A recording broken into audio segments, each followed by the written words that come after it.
me parece que es hasta el viernes, ¿sí? Pero la mayoría de docentes, por lo mismo que lo han declarado que el 23 es feriado, están viajando. Eso es lo real. En el caso de ustedes, por ejemplo, ustedes no están destinados más que a mi persona. No he visto que haya un tutor o alguien que específicamente sea de la universidad, ¿no? Al cual yo tenga que dar razón, ¿no? Ustedes. Entonces, pero bueno, en sí, en general, lo que me han comentado es que quieren que las notas más tardar estén el 21 para poder ya subirlas al sistema, ¿no? Ya que yo no voy a estar por allá, ¿no? Entonces, para que se suban al sistema, no sé, directamente yo le voy a entregar las notas al doctor Solsol, ¿no? Para que se puedan subir al sistema.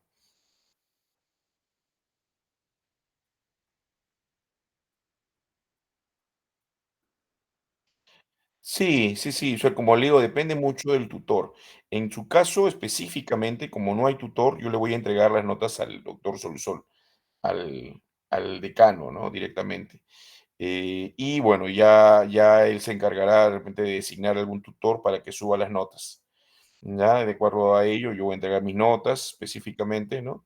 Del curso que se está desarrollando y bueno, ya se verá. Y por eso yo quiero terminar antes del viernes, ¿no? Porque lógicamente nos han dado como fecha límite el día viernes, pero la mayoría de tutores, por ejemplo, en el curso de tesis que también enseño, ¿no? La tutora me ha indicado específicamente que hasta más tardar, ella está viajando, ¿no? Ya el día 25 creo que está viajando ella. Me dijo: "Doctor, trate porque voy a tener que subir las notas, tengo que verificar, en este caso, y es por tiempo". Entonces me dijo: "Por favor, trate de entregarme las notas el 21 como máximo", ¿no? Y como no hay tiempo, hay poco tiempo, yo les agradecería más bien el artículo lo más somero posible. Es una simulación de datos, no se revuelvan la cabeza, no tiene que ser perfecto, ¿no? La idea es que ustedes aprendan a desarrollar lo que es tanto la parte estadística, lo que es, ¿no? Bueno, el trabajo de campo no lo han hecho, pero bueno, más que todo lo que es el proceso, ¿no? De desarrollar un estudio de casos y controles, que no es complejo, ¿no? Como han visto ustedes, ¿no? No es complejo. Si han ya tenido un artículo modelo, que es lo que yo les solicito, siempre hagan su tesis o hagan un artículo, tengan un artículo modelo, un artículo similar, bien, ¿no? Bien desarrollado metodológicamente, ¿no? Nos va a ayudar. Gracias a las inteligencias artificiales uno puede tener no uno, sino varios y escoger de repente, ¿no? Algunos tienen una muy buena metodología, otros han puesto, por ejemplo, ¿no? Una muy buena discusión, otros una muy buena introducción, entonces nos sirve de modelo, ¿no? Para nosotros más o menos enfocarnos. Pero recuerden siempre lo que yo les digo, ¿no? Recuerden siempre que la parte importante del trabajo está en la discusión, ¿ya? En la discusión. Si ustedes quieren discutir, lógicamente van a tener que tener un buen marco teórico, ¿no? O sea, todo artículo, ustedes no van a ver ustedes el marco teórico por completo, porque la parte del marco teórico está en la parte de discusión, en sí, ¿no? En los artículos, ¿no? Entonces, ustedes lo que tienen que hacer es tratar de buscar la referencia bibliográfica o los antecedentes, ¿no? Que sean consistentes, fuertes, ¿no? Para ustedes discutir adecuadamente. Recuerden también que en todo trabajo, en este caso de casos y controles, muchas veces, pues, no se llega a un factor de riesgo, no es una causa. ¿Sí? No es una causa. Entonces, un factor de riesgo simplemente es un trabajo observacional, ¿no? Que busca analizar. Muchas veces no se sigue, no se logra encauzar este factor de riesgo. Pasa esto con muchos trabajos, ¿ah?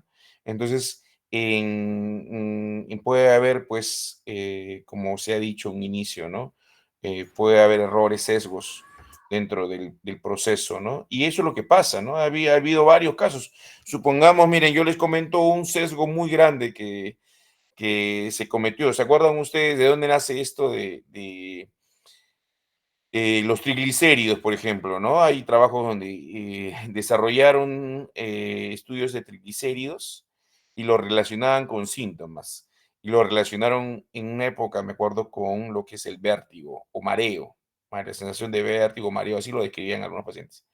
Y nació pues el sesgo, ¿no? O nació en este caso de la creencia de que estaba relacionado lo que es el tener, por ejemplo, triglicéridos elevados con un síntoma, ¿no? El mareo, o vértigo, incluso decían algunos, ¿no? O sea, esa sensación de que todo da vueltas, ¿no? O sensación de mareo, de que en este caso la persona se va. Y eso ha quedado incluso en algunos colegas, que incluso yo veo, por ejemplo, ¿no? Y eso es algo ilógico, ¿no? Porque no tiene nada que ver con la fisiopatología, ¿no? Entonces, y en este caso, pues muchas veces indican, en este caso, ¿no? Piden triglicéridos, entonces, y eso viene a un trabajo de casos y controles, ¿no? En el cual no se dio una segunda fase. Cuando uno tiene un ratio elevado, uno que tiene que hacer una segunda fase, que es demostrar realmente la causalidad, ¿no? Muchas veces estos factores relacionados, asociados, no son más que eso, ¿no? Una simple relación, ¿no? Que no tiene una causalidad de por medio, ni tampoco tiene un fondo fisiopatológico de por medio. Entonces queda ahí. Igual los trabajos que relacionaban, en este caso, por ejemplo, ¿no? El hecho de la vitamina B1 como repelente para mosquitos, decían, ¿no? Consume vitamina B1, sí, repelente para mosquitos. Ya, en la historia hay varios trabajos que se han desarrollado de casos y controles que en muchos casos encontraron un ratio pues moderado, elevado, ¿no? Y ya llegaban a creer que era así, ¿no? O sea, que estaba relacionado, ¿no? Entonces van a ver ustedes que ahí en la literatura pues hay contraparte, ¿no? Algunos trabajos te refieren que sí hay asociación, otros que no hay asociación, ¿no?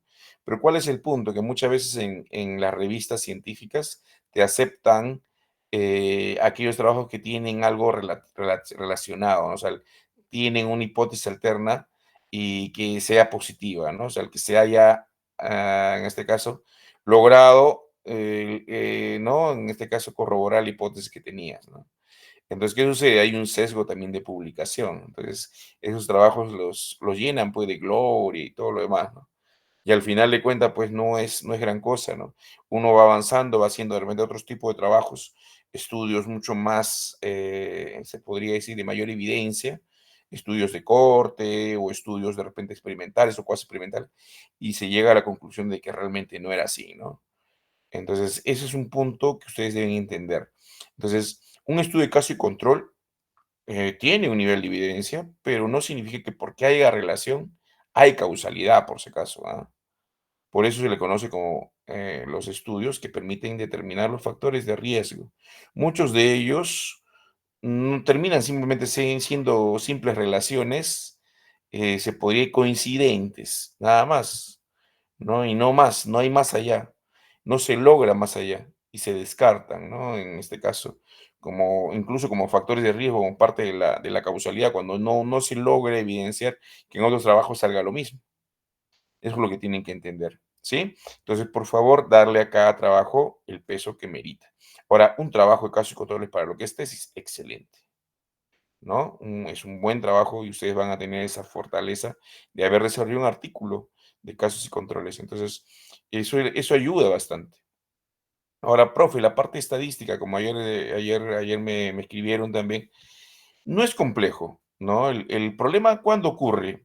El problema ocurre en la parte estadística, por ejemplo, ¿no? A ver, para que me pongan un poco de atención. Cuando uno comienza a desarrollar estos tipos de estudios en tesis, donde uno determina factores de riesgo, dice, ¿no? O sea, por ejemplo, de algo, ¿no? Supongamos problemas, no sé, relacionados a infecciones respiratorias. ¿Cuáles son los factores de riesgo relacionados a infecciones respiratorias en niños menores de 2 años? ¿No? Entonces, clásico, ¿no? De las tesis. Entonces, ¿cuál es el punto? El punto es que uno abarca todos los factores de riesgo, como que todos, pues, se deben estudiar, ¿no? Y lo adecuado es, pues, buscar aquellos factores que realmente la literatura son controversiales. Ustedes van a encontrar una parte de la teoría que dice que sí hay relación, otros que no lo hay, ¿no? Esos son los factores que uno debería estudiar, ¿no? Por eso que uno si leyera, se daría cuenta que hay algunos factores que son controversiales como factores de riesgo, ¿no? Entonces uno podría investigar, a ver, aumentar un poco el conocimiento, a ver qué pasa en Ucayali, ¿Se cumple o no se cumple lo que dice la literatura? Entonces, esos factores son los que se deberían estudiar. Pero, ¿qué pasa? Que a veces, muchas veces uno dice, ¿no? Tengo algo, supongamos, dengue, factores de riesgo de dengue. Y pongo todos los factores, ¿no?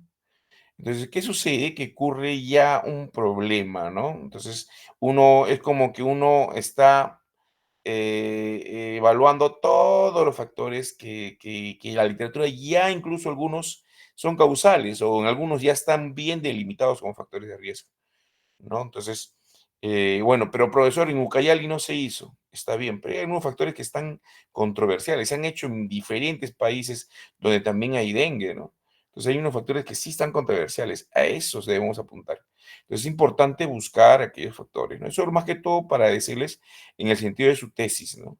Cuando ustedes tengan que hacer, busquen ello, ¿no? Puntuales. Entonces, una vez que ya tienen el factor de riesgo que ustedes quieren estudiar, o uno, o dos, o tres factores de riesgo que quieren estudiar, ya los demás, aquellos que la literatura los toma como que no son parte, factor de riesgo, son consideradas variables o covariables intervinientes, ¿no? Que puede ser el sexo, para los factores, algunos factores sociodemográficos que no tienen que ver, ¿no? No son factores de riesgo de la enfermedad, ¿no?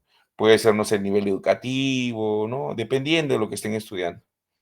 Entonces, eso es importante y esos factores o covariables, estas variables o covariables, vendrían a también entrar dentro de su ecuación, ¿no? De su regresión logística, como posibles, de repente, confusores. Si por ahí he encontrado, ¿no? Que algunos de estos pueden ser posibles confusores. Y ese es el término que hoy día vamos a ver, ¿no? Los sesgos y confusores dentro de lo que es la discusión. ¿Ya? Entonces vamos a hacer un breve repaso, ¿no? De este tema, un breve repaso para que más o menos tengan ustedes una idea y hablen con propiedad. Ahora, importante considerar, ¿no? Cuando uno toma varios factores, lógicamente, y uno hace, ¿por qué hace uno la regresión logística? No solamente para encontrarlos, si es que hay influencia o no hace la regresión logística multivariable, no solamente para encontrar si hay influencia de factores confusores, sino para encontrar el peso de cada factor. Recuerden, son varios factores que están tomando. Cuando dicen factores de riesgo, son varios. Y cada factor puede ser que influya tanto en la variable, ¿no? Dependiente. O sea, por ejemplo, si yo hablo de factor de riesgo de dengue, influye directamente en el dengue, como también influya en las demás variables. ¿Sale?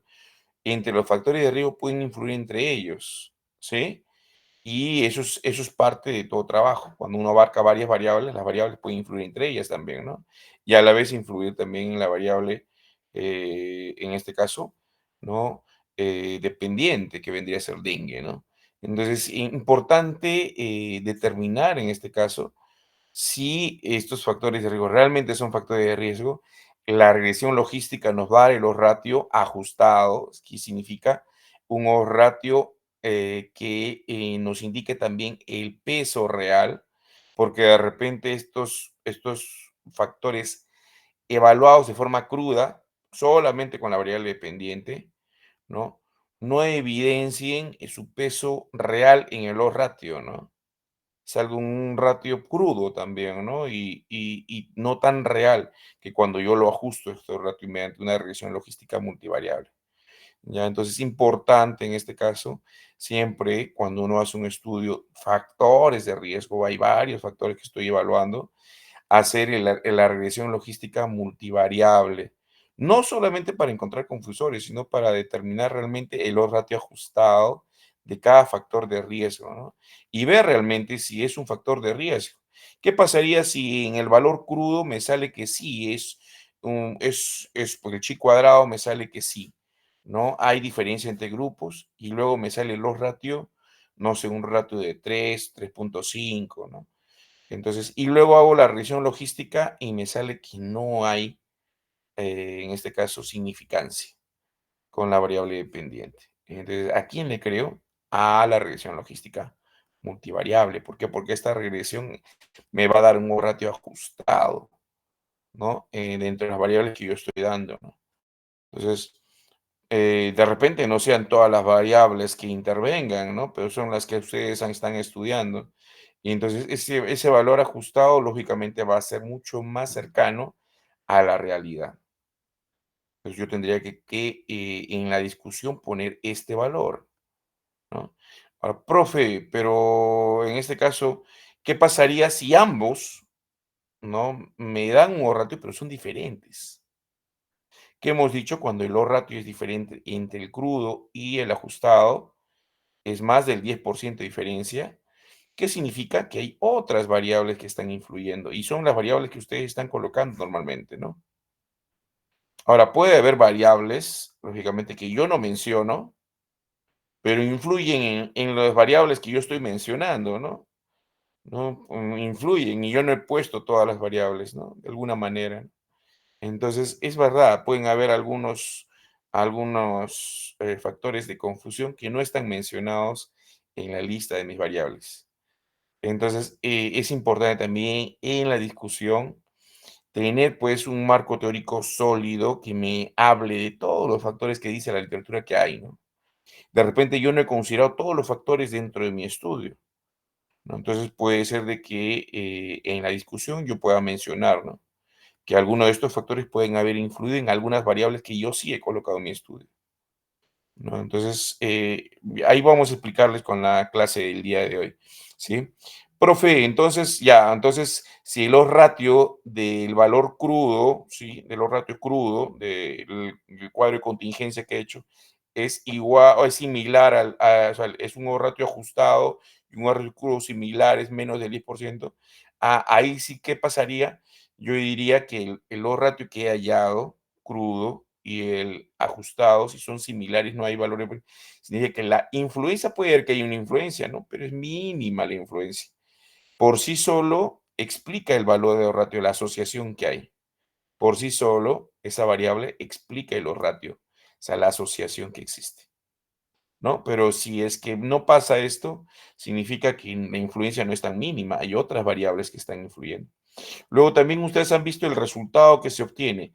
Hay algunas variables que no son significativas, pero en la ecuación, ¿no? En la ecuación de la regresión logística se consideran. ¿Por qué? ¿Por qué se consideran? Porque a pesar de que no son significativas, o sea, no hay directamente, ¿no? Una significancia en relación a la variable dependiente, porque estamos relacionándolo con la variable dependiente con dengue, o sea, supongamos que el ejemplo sea factores de dengue, a pesar que no hay una relación con la variable dengue directamente, sí influyen en las demás variables.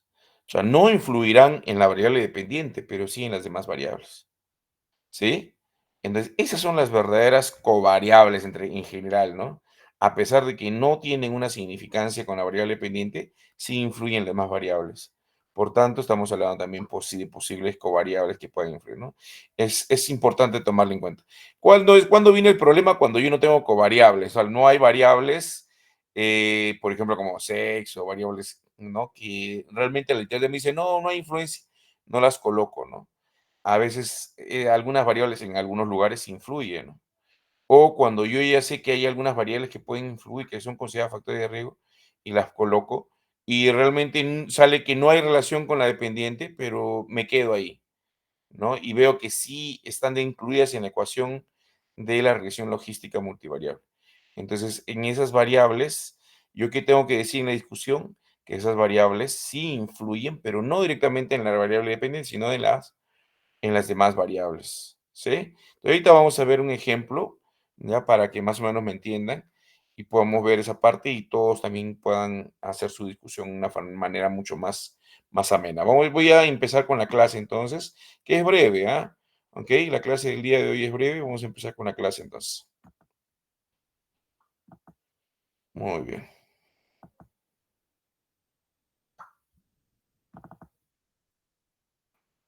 vamos a abrir.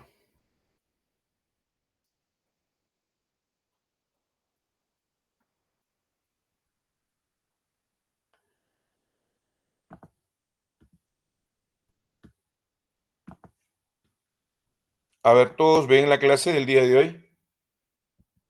Sí, doctor. Sesgos comunes y Sí, doctor. confusiones. Muy bien, ya hemos visto este tema de sesgos, ¿sí?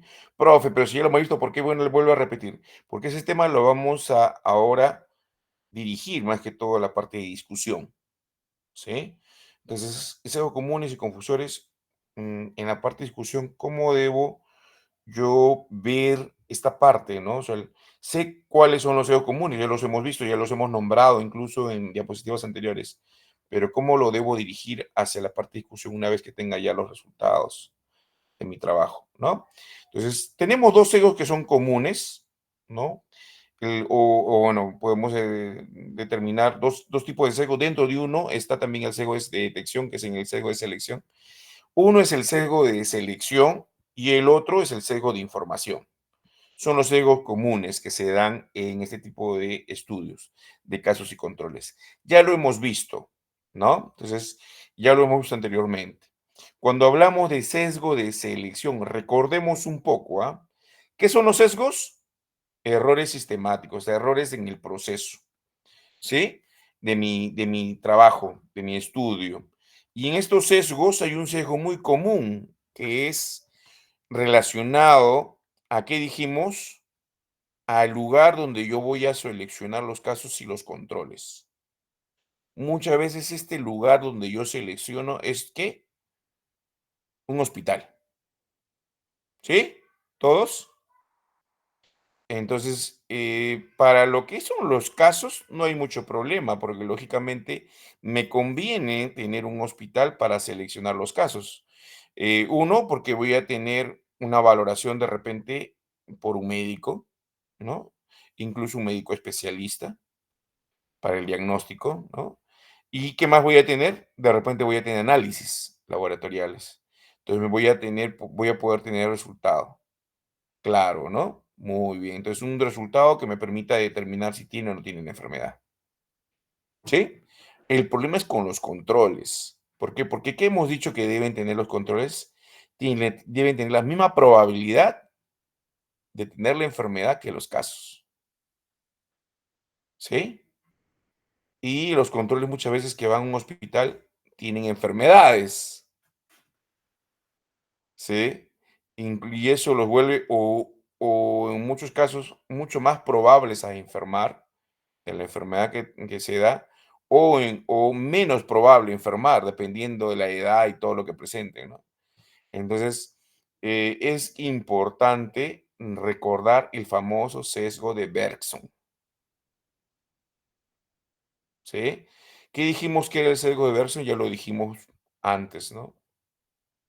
Esto ocurre si enfermos expuestos ingresan al hospital con más frecuencia. Me estoy hablando de no enfermos de casos, ¿ah? Sino de enfermos en sí. Expuestos ingresan al hospital con más frecuencia. Entonces, va a haber mayor probabilidad, lógicamente, de que en una, los casos, ¿no? Encontrar los casos, mayor probabilidad, porque las personas que van a ir a un hospital, la probabilidad de encontrar casos en un hospital es mayor, lógicamente, ¿no?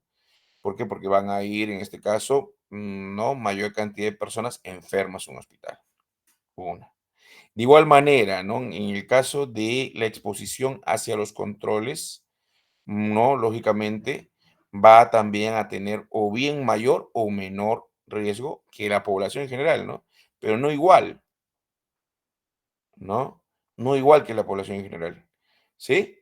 A ver, para que me entiendan sobre el sesgo de Bergson, a ver, yo les voy a poner una idea. ¿Sí? La idea de el mercadito. Si quienes van al mercadito por ejemplo, en Ucayali hay un mercado 2, ¿sí? Lógicamente, las personas que van al mercado 2, ¿quiénes son? Son una, aquellas que viven más cerca del mercado 2, ¿o no? Claro, ¿no? Aquellas que viven más cerca. Muy bien, pero también el mercado tiene niveles, ¿no? Hay personas que no van al mercado. Por ejemplo, una persona que tiene un nivel, una categoría, supongamos, dentro de la población, ¿no? Categorizamos por nivel económico, un nivel económico A, que te está ingresando, tiene un ingreso por encima de 10.000 soles, supongamos, irá al mercado 2 o si irá de repente a Plaza Vea o si irá de repente a otro mercado, no sé. O no irá al mercado, mandará incluso, ¿no? A que vaya de repente, ¿no? La señora encargada de repente de la cocina a comprar, ¿no? Él no va a ir al mercado. ¿Habrá probabilidad de que él vaya al mercado a comprar? Poco probable, ¿no? Él se irá a otro mercado de repente, no sé, ¿no? Entonces, eso es menos probable que vaya alguien de clase A, supongamos, a un mercado tipo 2. ¿Sí? ¿O me equivoco? ¿No? ¿Quiénes irán mayormente? La población clase B, clase C de repente, ¿no? A un mercado. ¿Sí? ¿Correcto? ¿Y dónde se va la clase A? De repente se va a un lugar donde, no sé, tengan pues todo refrigerado, todo, ¿no? Un sistema, no sé, de refrigeración, que la comida ya esté pues de repente ya, ¿no? Cortada de una manera adecuada, donde todas las personas que están tengan un sistema de seguridad, limpieza, no sé. Ahí se va a ver una persona de clase A de repente, ¿no? Porque cobrarán más, claro, lógicamente en ese lugar, pero paga. Ustedes van en Lima, por ejemplo, hay diferentes supermercados. Los de primera clase van a Wong, ¿no? Entonces van, incluso tú vas al Wong y encuentras pues cosas que no encuentras en otros mercados, ¿no? Exquisiteces que son carísimas, ¿no? Y no lo encuentras en otros mercados. ¿Sí? ¿Me entienden? Lo mismo pasa en el hospital. ¿Quiénes van a ir a un hospital? En primer lugar van aquellas personas que son enfermas. Todas tienen la probabilidad de enfermar. En este caso, puede ser, pero en el caso de los controles, ¿quiénes van? Si yo voy a tomar como controles a personas de un hospital, normalmente los que están en el hospital son enfermos de otras enfermedades que han venido. De repente no han venido por la enfermedad por la cual yo estoy tomando como caso, pero vinieron por otras enfermedades. ¿Sí? Esos son los que vienen al hospital o vienen los sanos. Los sanos irán pues a un centro de salud para hacer sus controles, no sé, anual, ¿no? Pero no van a ir a un hospital específicamente a hacer sus controles. ¿Sí? Entonces, eso hay que recordarlo, ¿no? Por ejemplo, si hablamos de niveles, ¿no? Entonces, por ejemplo, los pacientes asmáticos con crisis seguidas, ¿irán a una posta o irán al hospital? Crisis severas seguidas. Van al hospital, ¿no? Y el papá que tiene un niño asmático, lógicamente va a preferir llevarlo a un hospital que llevarlo a una posta. Entonces, ahí va la diferencia, ¿no?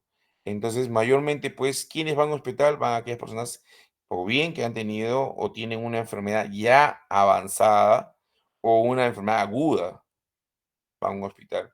Si la persona no tiene enfermedad, si recién está diagnosticada y todo, regresa a la posta, ¿no? Y ahí lo controlan, ahí le dan su tratamiento y todo lo demás. Entonces, hay que recordar bien esto, ¿no? Famoso sesgo de Berson con los casos de los controles, ¿no? Entonces, la probabilidad de que el control tenga la misma probabilidad del caso de enfermar, o es mayor o es menor, pero nunca es igual a la población.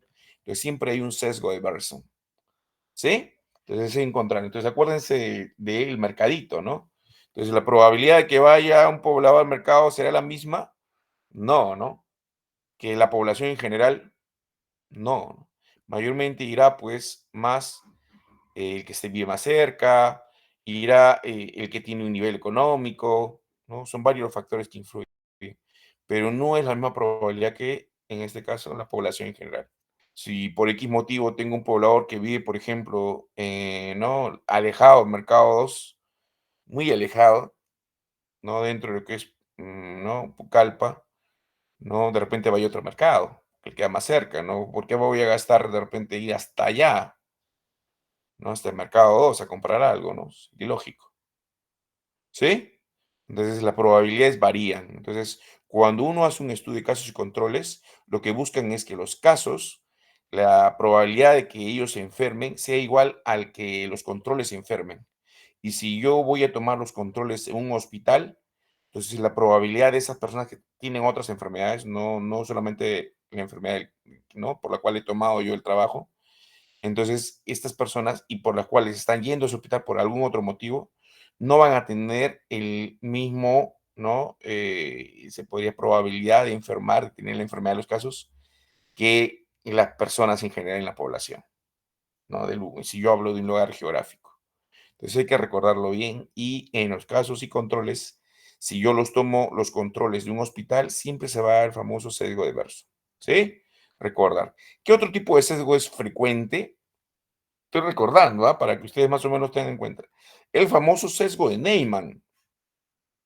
¿Cuál es el famoso sesgo de Neyman o sesgo de supervivencia o sesgo de prevalencia, le llaman, ¿no? Que el riesgo de enfermar no es similar en los prevalentes que en los incidentes.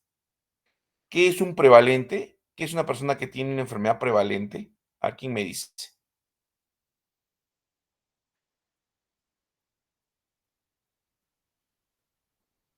¿Qué es una prevalencia? ¿Qué es alguien que tenga una prevalencia de enfermedad?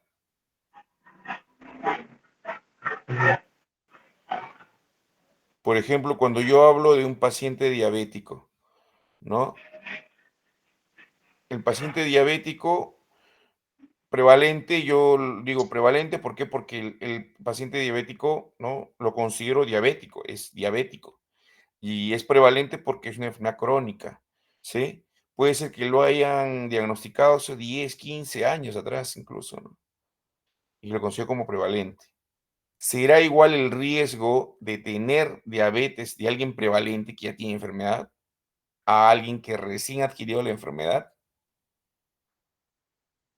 No, porque él adquirió la enfermedad, pero hace 10, 15 años atrás. Y el contexto era diferente o era igual. ¿Qué me dicen ustedes?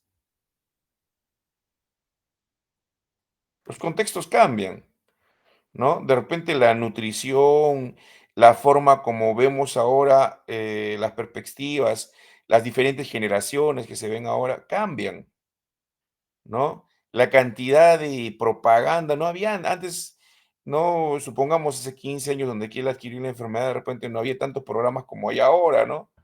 Que no había TikTok, no había muchos programas. Ahora estamos contra ya llenos de información y mucha de esa información incluso no nos ayuda para tomar decisiones, ¿no? Entonces nos confunde incluso, ¿no? Entonces hay tanta información, ¿no? Entonces es otro contexto. Entonces cuando nosotros queremos determinar los casos, estoy hablando de los casos, entonces, hay un factor sesgo, ¿no?, de Neyman que deben tomar en consideración, y es que estos casos de preferencia, para que sean considerados, ¿no?, casos en sí, deben ser parte de un mismo contexto, si no va a haber un famoso sesgo de Neyman. Entonces, estos casos tienen que ser mayormente incidentes, no prevalentes, no incidentes, para que tengan un mismo, se podría decir, contexto. ¿No? Entonces, siempre que yo voy a tomar en consideración los casos, que sean todos estos casos, de preferencia, por eso pongo criterios, inclusión, ¿no? De esa misma época, o que hayan sido diagnosticados en esa misma época, sean incidentes de esa época, ¿sí? Porque si no estaría yo hablando de un famoso sesgo de Neyman o de supervivencia o prevalencia. Muy bien, también hay famoso sesgo de detección. ¿No? Entonces, ¿me entienden, no? Cuando hablamos del sesgo de Neyman, no es lo mismo, el contexto no es el mismo. Ellos han sido diagnosticados, sí, pero en otra época. Incluso los protocolos de diagnóstico cambian, ¿no? Por ejemplo, si hablamos de diabetes, de repente él ha sido diagnosticado porque ha tenido 2 valores, ¿no? De glucosa elevada de repente, ¿no? Actualmente los criterios incluso ahora interviene lo que es hemoglobina glicosilada, ¿no? Han cambiado los criterios, ¿no? Incluso para lo que es el diagnóstico de prediabetes, ¿no? Entonces ha cambiado los criterios. Igual pasa con la presión arterial, ¿no? Anteriormente se hablaba, por ejemplo, de hipertensión cuando se tenía un valor sistólico por encima de ¿cuánto? De 139, 140 ya era presión tipo 1, le decían. Actualmente los protocolos de hipertensión, se habla de hipertensión tipo 1 cuando tiene por encima de 100. A ver cómo vamos. 130, ¿no? 130 más y se considera hipertensión tipo 1, ¿no? Entonces, importante, van cambiando los protocolos, van cambiando los criterios diagnósticos. Entonces, importante que los casos sean diagnosticados en una misma época, en un mismo contexto, ¿sí? Porque el contexto cambia con el tiempo, pues todo cambia con el tiempo, entonces tienen que ser diagnosticados. Entonces es importante tomarlo en cuenta para la selección de los casos. Muy bien.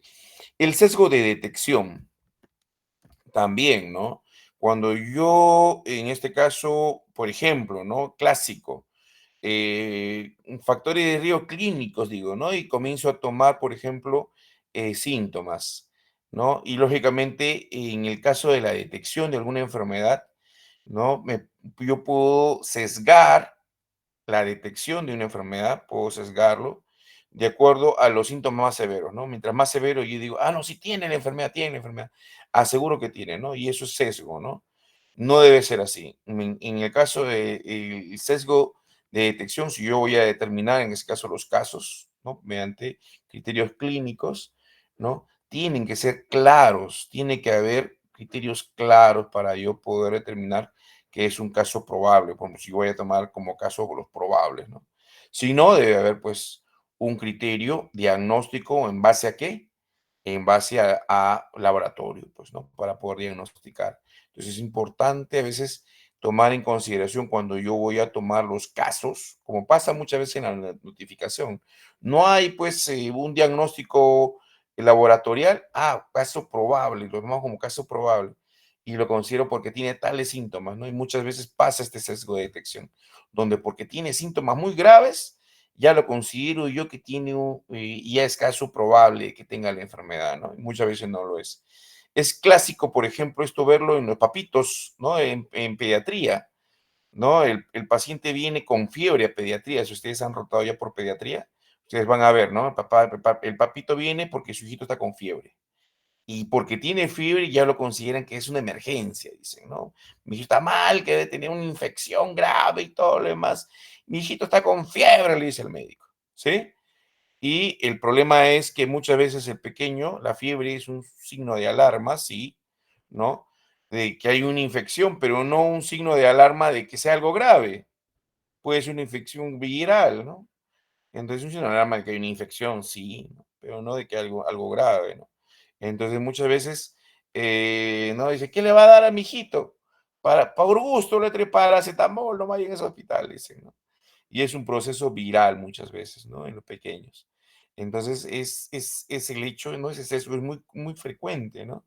De que a veces cuando no se tiene el caso bien delimitado, ocurre un sesgo de detección. Y decirle limitado significa que yo mediante una prueba laboratorial diga, ¿no? Sí o no tiene el caso con seguridad. Entonces, no, entonces muchas veces ocurre de que estos casos, si tuvieran síntomas severos, se consideran muchas veces mucho más proclives a ser graves cuando de repente no lo sea, ¿no? No lo sea así, como en el caso de la fiebre, por ejemplo, ¿no? Es muy importante tomarlo en cuenta. Y otro tipo de sesgo común también que debe ser también considerado, ¿no? Ya hemos hablado dos, dentro del sesgo de selección, hemos hablado del sesgo de Bergson, hemos hablado del sesgo de Neyman y también el sesgo de detección. Recuerden que también se debe considerar, porque es típico en los trabajos de casos y controles, es el sesgo de información. ¿Sí? En la medida. Recuerden que hemos dicho que pasa con los estudios de casos y controles. ¿Qué sucede? En el tiempo son retrospectivos, ¿no? Porque primero yo determino los casos, ¿sí? O sea, quién tiene la enfermedad y quién no la tiene, ¿sí? Los casos y los controles. Y luego la exposición, ¿sí? Entonces, como son retrospectivos, porque la exposición la mido posteriormente, y muchas veces esta exposición la tengo que medir con una encuesta o la tengo que medir preguntando, ¿no? A la población. Entonces, ¿qué sucede? Si yo voy a preguntar sobre algo anterior, puede ocurrir un problema. ¿Y qué es ese problema? Hemos dicho el famoso sesgo de memoria, ¿no? Entonces, muy importante, ¿no? Que se tome en consideración, sobre todo, ¿por qué? Porque cuando yo hablo de algún factor de exposición, de alguna enfermedad, sobre todo que está ligada a la enfermedad, las personas que han tenido la enfermedad lo van a recordar ese factor muy bien, ¿no? Porque ya se les ha dicho incluso cuando ellos han sido diagnosticados, miren, tiene tal signo, entonces lo recuerdan muy bien ese factor, ¿no? Mientras que en el caso de los controles, no lo van a recordar muy bien. ¿Por qué? Porque no han tenido, pues, en sí la enfermedad. Entonces, hay un sesgo propio que se da de recuerdo, de memoria, ¿no? Que va a favorecer a los casos y no hacia los controles. Entonces, hay que recordarlo y muchas veces también es importante considerarlo como parte de los sesgos posibles que se pueden dar dentro de un trabajo de casos y controles. Entonces, si es que por X motivo yo tengo que preguntar o los controles sobre, ¿no? El tiempo, ¿no? En que han ocurrido los síntomas y todo lo demás, debo considerar también un posible sesgo de memoria. Se considera, no es que vaya a haber siempre sesgo de memoria, no, pero siempre yo debo considerarlo en la discusión de que mi trabajo, al hacer esta consulta a los controles dentro de una población, ¿no? Puede ser de que ellos, ¿no? Este dato no sea tan válido, ¿no? Pueda variar, sobre todo en los controles, ¿sí? Muy bien, eso es importante. Otro caso es el sesgo del entrevistador, bueno, que no es tan frecuente, ¿no? Pero también se sabe dar, ¿no? Muy bien, ese sesgo en qué consiste, ¿no? En quien recolecta la información, ¿no? Muchas veces tiende a indagar, sobre todo cuando este recolector de la información va hacia los casos, tienen indagar con más intensidad, ¿no? Porque sé que es el caso, no es el control. Entonces busca indagar con más intensidad que a los controles, ¿no? Entonces se da un pequeño sesgo, ¿no? Que se le conoce como sesgo del entrevistador. El entrevistador sabe que es el caso, sabe si es el que tiene la enfermedad. Entonces es mucho más, se podría decir, incisivo en las preguntas que hace, en preguntar, ¿no? Sobre algunos temas. Y lógicamente eso no lo hace con los controles, ¿no? Entonces también se da este famoso sesgo del entrevistador en ese tipo de estudios. ¿Ok? Muy bien. Otros sesgos relevantes, bueno, ya hemos mencionado también el sesgo de detección, ¿no? Y que puede tener también el sesgo observador encuestador, ¿no? Entonces, esto ocurre, por ejemplo, cuando la persona que investiga es el que también encuesta, ¿no? Es el persona que investiga es el que también encuesta. O sea, el mismo investigador es el encuestador, ¿sí? ¿Y qué pasa cuando el mismo investigador es el encuestador? ¿Qué sucede? A ver, ¿quién me dice? Sin querer queriendo, ¿no? Lógicamente, como yo soy el investigador, soy la persona que va a hacer todos los cálculos, todo, sin querer queriendo, lógicamente, busco, pues, de alguna manera dirigir un poco mis resultados, ¿no? Entonces, esto es parte del investigador. El investigador sin querer queriendo, como se dice, ¿no? Pasa eso, hay un pequeño sesgo cuando el investigador es también el encuestador, ¿no?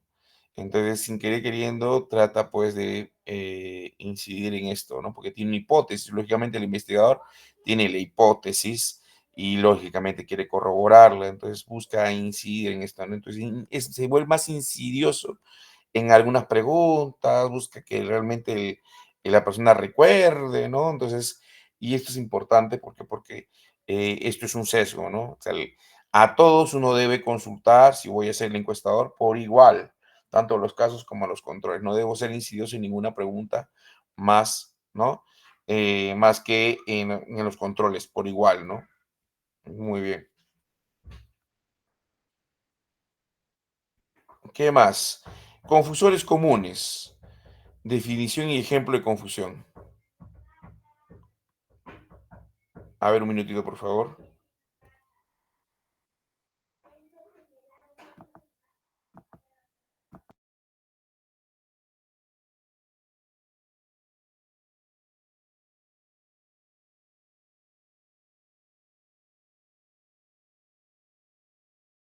Ok, continuamos.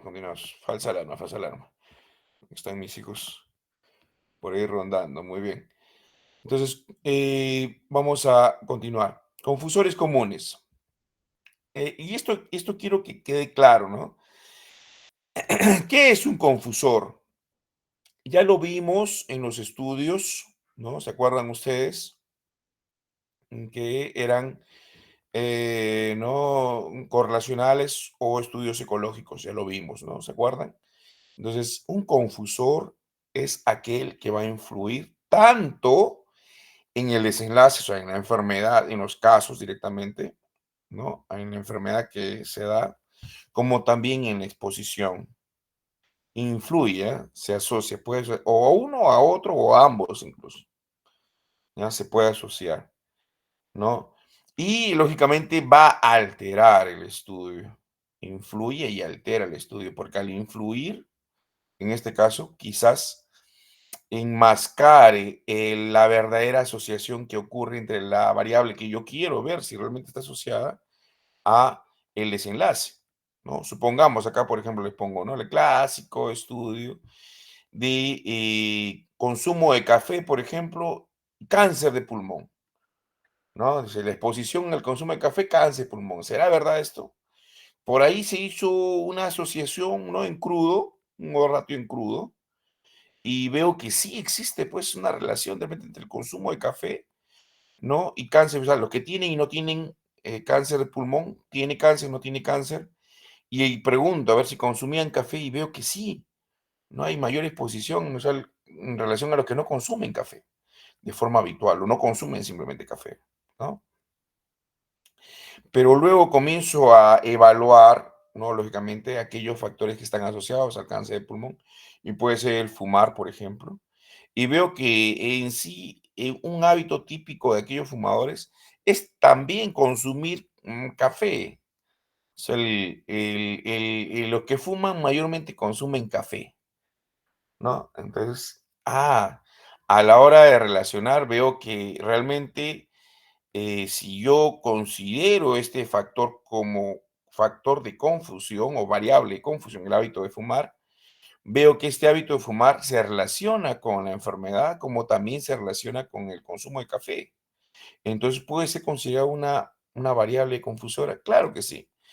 Y no solamente eso, ¿no? Al evaluar, de repente, ¿no? En este caso, con una regresión logística, me doy cuenta que los ratios que había hallado de consumo de café e ingreso el hábito de fumar realmente no existía o ya no es una variable que esté relacionada, ¿no? El consumo de café a cáncer de pulmón, sino había sido influenciada por el hábito de fumar. Y la verdadera variable que está realmente relacionada con la enfermedad, con el cáncer de pulmón, es, ¿no? Que hay una significancia, a veces el hábito de fumar de repente, ¿no? Entonces, es más que todo por ponerles un ejemplo. Entonces, una variable confusora es aquella que se relaciona tanto con el desenlace, ¿no? O con la exposición, o con varios, con ambos, y altera el resultado de la variable que yo estoy estudiando, que vendría a ser, por ejemplo, en este caso, consumo de café. Altera la variable, ¿no? Y lógicamente, ¿qué significa altera la variable? Que el resultado crudo que yo había obtenido, que si era pues, no un ratio, ¿no? En este caso moderado de repente, que sí era había una asociación entre ambas. Al hacer el estudio de regresión logística me doy cuenta que no es así. Entonces es importante por eso el estudio de regresión logística binaria, ¿no? Para determinar realmente si existe o no influencia de factores de confusión. Estos factores de confusión muchas veces no son determinados, muchas veces, ¿no? No son hallados, incluso a veces no están presentes directamente entre las variables yo estudiadas, sino hay otras variables que se ven afectadas por otros factores que no los he colocado. Entonces hay que recordar eso. Y en la discusión, uno debe, si es posible, reconocer cuáles son estos factores de confusión más frecuentes, ¿no? Ya hemos dicho, ¿no? Por ejemplo, ya cuando hemos hecho estudios psicológicos dijimos, ¿cuáles son los factores de confusión más frecuentes? La edad, el sexo, el tabaquismo, el nivel socioeconómico, algunas comorbilidades, ¿sí? Son los factores de confusión más frecuentes. Algunos son, pues, factores, ¿no?, de riesgo de otra enfermedad. ¿Y qué significa que sean factores de confusión muchas veces? Que de repente no están relacionadas directamente, ¿no? Una comorbilidad, por ejemplo, que me sale que no es significativo su valor, no está relacionada directamente con la variable dependiente, con el resultado o con, ¿no?, la variable desenlace, pero sí influye en las demás variables. Entonces, es importante tomar consideración en ello, ¿sí? Y lógicamente, al decir que influye, desbalanza pues esa variable, ¿no? ¿Se acuerdan cuando hicimos, por ejemplo, en estudios psicológicos, la famosa estandarización? ¿Por qué se estandarizaba? ¿Por qué? Porque eran pues factores de confusión que influían, de repente no influían directamente en la variable, pero sí influían, ¿no? Alterando, ¿no? El factor de exposición. Lo mismo pasa acá en casos y controles. Entonces quiero que me Doctor, entiendan esto. buenas Díganme, noches. Una pregunta. dime. ¿Los factores confusores también son las covariables? ¿Es lo mismo? No? Claro, a ver, mira, te explico brevemente. Supongamos un ejemplo sencillo. Me propongo estudiar, a ver, supongamos, infecciones respiratorias. Y me propongo estudiar la relación, supongamos, con la lactancia materna, digo. Aquellos niños que han tenido lactancia materna exclusiva, o sea, que solamente han tomado leche de la mamá, ¿no? Durante el tiempo de lactancia, lógicamente, ¿no? El tiempo de lactancia, que son 6 meses, ¿no? Entonces, tienen menos infecciones respiratorias agudas, supongamos. Y me propongo estudiar en niños menores de 2 años. ¿No? Niños menores. Las infecciones respiratorias agudas, mayormente está la bronquiolitis, los resfríos, no sé, me propongo estudiar, supongamos, ¿sí? Muy bien, entonces yo ya tengo ya mi factor, porque ese factor, la lactancia materna, en muchos estudios me ha salido que sí está, es un factor protector de repente, ¿no? La lactancia materna de infecciones respiratorias. Excelente, sí está relacionado, es un factor protector. Excelente. Pero hay otros estudios que me dicen que no lo es. Entonces, yo quiero saber si es que en Ucayali lo es o no es. Voy a estudiarlo, digo, y lo estudio, ¿sí? Estudio ese factor. Pero lógicamente también hay otros factores que influyen en las infecciones respiratorias. A ver, ¿cuáles podrían ser? A ver, díganme ustedes. ¿Qué otros factores podrían influir en las infecciones respiratorias agudas? ¿El hacinamiento podría ser? Sí, Claro, ¿no? Si, por ejemplo, la mamá está resfriada, ¿no? ¿Podría ser? También, ¿no? Entonces, el hacinamiento, el que un padre esté pues con infección respiratoria, ¿qué más podría influir? La buena alimentación del pequeño, no solamente durante la lactancia materna, de repente el pequeño de repente posterior a la lactancia materna tiene una buena alimentación, ¿no? Está bien alimentado. Y hay que definir qué es una buena alimentación, está bien nutrido, está en su peso de repente, ¿no? El que no esté, de repente está con bajo peso, no sé, ¿no? También puede influir, ¿no? Como el bajo peso al nacer también puede influir. Que nació con bajo peso, entonces eso hace proclive al pequeño a presentar infecciones respiratorias, no sé, y muchas otras cosas más, ¿no? ¿Qué son las infecciones respiratorias? Mayormente son causadas a esa edad, son virales. Entonces, todo aquello que pueda aumentar el riesgo a tener, pues, infecciones respiratorias virales, ¿no? El que los papás no tengan buena higiene, podría ser, no se lavan la mano, lógicamente no se lavan la mano, que es lo principal que pasó en la COVID. No había buena higiene, no usaban mascarilla, no había un montón de cosas, ¿no? Muchas cosas pueden influir, ¿sí o no? Muy bien, pero yo quiero solamente estudiar la relación que existe entre lactancia materna y ello, porque esa variable dicen que hay dudas en que realmente esté relacionada. Entonces, ¿qué haría yo? Tendría que poner otras covariables, que son algunos factores que están relacionados, que ya sé que están relacionados. El hacinamiento, ¿qué otra más? Podría ser el hecho de repente de que los papás no tengan buena higiene, no usen mascarilla cuando se enferman. Varios factores podría preguntar yo, que son covariables. ¿Ah? Entonces, a la hora de yo de relacionarlo, ¿no? También hago mi regresión logística binaria. He hecho varias preguntas que están relacionadas a exponer, ¿no? Quizás muchas de ellas ya sean factores de riesgo reconocidos, ¿no? Como el hacinamiento, factores de riesgo reconocidos, de infecciones respiratorias. Pero ¿de qué me sirve esto?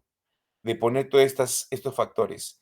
Porque a la hora y la hora, yo voy a ver si realmente la relación, o sea, lo que yo estoy hallando, la relación que existe, la asociación que existe entre lactancia materna exclusiva no, en relación a no recibir una lactancia materna exclusiva, o sea, a usar leche, de repente otro tipo de leches. está relacionado a estas infecciones respiratorias agudas. De repente sea la relación simplemente una asociación que se ha dado de una forma, pues, se podría decir coincidente, hay una coincidencia, pero no sea un factor de riesgo real. Entonces yo al poner esas covariables, ¿qué hago? Realmente doy fuerza a mi trabajo. Entonces imagínense si es que el resultado me dice, al yo hacerlo, al inicio lo hice como crudo, ¿no? Es simplemente un estudio entre lactancia materna exclusiva, no lactancia materna exclusiva, infecciones respiratorias sí, infecciones respiratorias agudas no. Veo y sí hubo una asociación incluso significativa. Es un valor crudo, un ratio en 7, ¡wow! Que es realmente altísimo. Y de pronto yo pongo las covariables y hago mi regresión logística. ¿Y qué me dice? Me dice que realmente esta asociación que era la que yo había estudiado no existe, se fue, ¿no? Que no hay significancia. Mayormente esta asociación entre lactancia materna está influenciada por las covariables. Entonces, ¿qué significan? Que alguna de las covariables o todas ellas son factores confusores. Entonces, esta asociación que para mí en el crudo, en el resultado crudo que tenía, era real. Cuando hago mi regresión logística, hago ya mi ajuste de los ratios, se desvaneció. ¿Se dan cuenta? Entonces, ¿cuál será mi resultado? Hemos dicho, si yo tengo por un lado una relación cruda positiva, significativa, y por otro lado una regresión logística, un ratio ajustado, donde me sale incluso que no existe ya significancia. ¿A quién le hago caso? Lógicamente a la regresión logística. ¿Por qué? Porque en la regresión logística yo estoy dando un ratio ajustado a las demás variables que estoy considerando. Y lógicamente yo tengo que ser pues sincero, ¿no? Con mi trabajo. Tengo que haber puesto todas las variables que influyen, pues, ¿no? Por eso se ponen las covariables. ¿Me van entendiendo? Entonces, de esa manera yo realmente veo realmente, ¿no?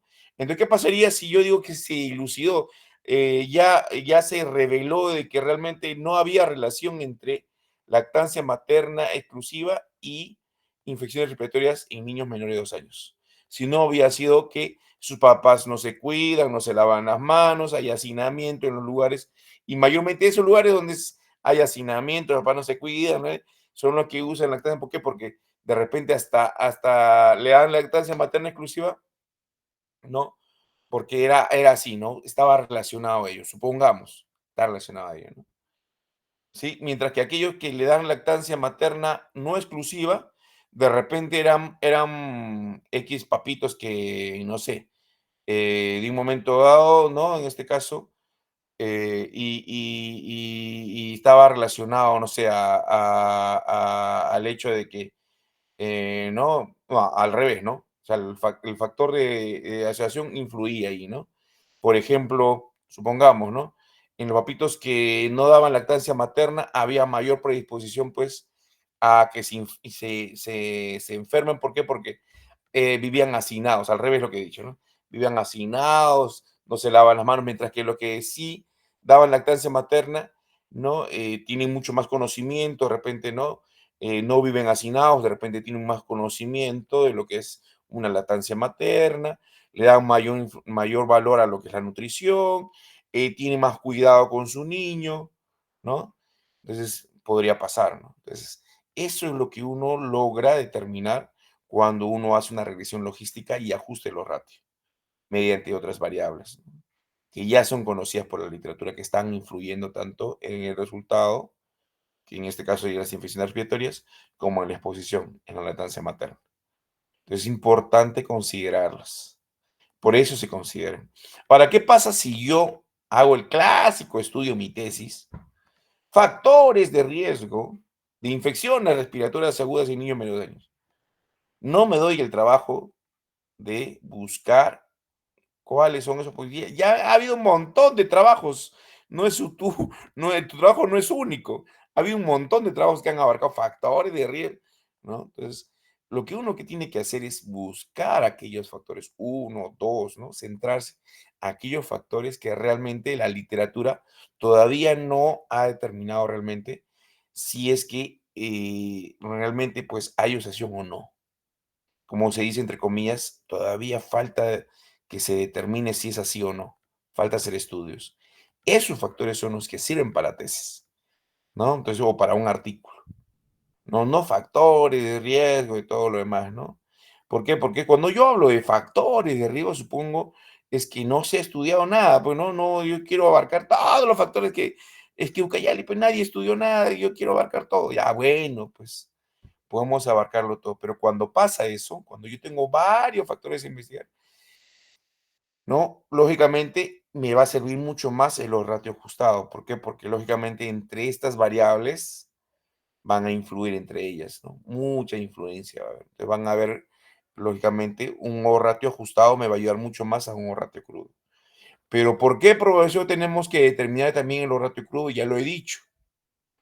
Al yo tener el O-ratio crudo y el O-ratio ajustado y haber diferencias, yo puedo ver si está influenciada por las variables que he dicho, ¿sí? Puedo ver si está influenciada por las variables que he dicho.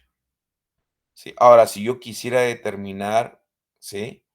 Qué variables influencian más en, no sé, ya sea en la exposición, ¿no? Yo puedo utilizar otros métodos para determinar todavía cuál es el confusor que pesa más, que tiene mayor influencia en esa variable que estoy estudiando, como ya lo he dicho, y lo he puesto también en mi, ¿no? En mi, bueno, en mi canal, ¿no? De YouTube, que es el método de ponderación, ¿no? De probabilidad invertida, ¿no? Ya lo he puesto y lo he explicado ahí. Cómo podría yo determinar, ¿no? Los factores de confusión en base a la probabilidad, ¿no? Entonces, en base a este método de probabilidad invertida, yo puedo determinar el peso incluso que tiene cada uno de las variables, ¿no? Y determinar cuál es el que pesa más, cuál es el que influye más, qué variable es la que influye más, ¿no? Si yo quisiera determinar en algún factor de exposición, porque recuerden, cuando uno hace revisión logística, lo que uno hace en sí es irme yo a la relación que existe con la variable dependiente, o sea, con el desenlace, ¿sí? Ahora, lógicamente, el valor que me bota de en significancia es con la variable dependiente, ¿sí? Recordar eso. Entonces, es importante determinar en este caso la revisión logística cuando hagan sus estudios para ver la influencia, ¿ok?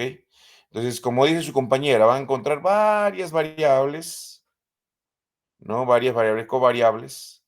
Entonces, yo determino. Entonces, por favor, cuando hagan sus artículos, un artículo mayormente no es corto, por favor.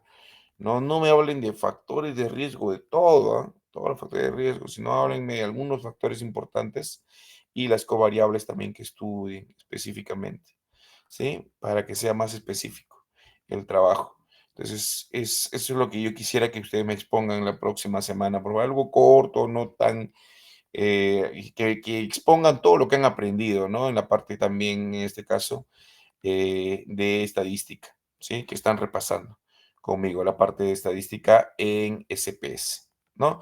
Y también en Minitab, que han aprendido lógicamente a sacar los cálculos de los casos y los controles, ¿no? Hemos dicho, ¿no? Cuándo se sacan los cálculos, cuándo necesitamos tener más casos que controles, ¿no? Hemos hablado de, en este caso, enfermedades poco prevalentes y muy poco prevalentes, ¿no? Poco prevalentes, menos del 1%, ahí prefiero yo usar 2 controles por caso, y en las muy poco prevalentes, 3 o 4 controles por caso, ¿sí? Ya lo deciden ustedes, pero eso es así, menos del 0,1%, ¿no? Menos del 1%, poco prevalentes, 2 controles por caso. Muy poco prevalentes, 3 o 4 controles. Muy bien. Es importante tomarlas en consideración, las variables.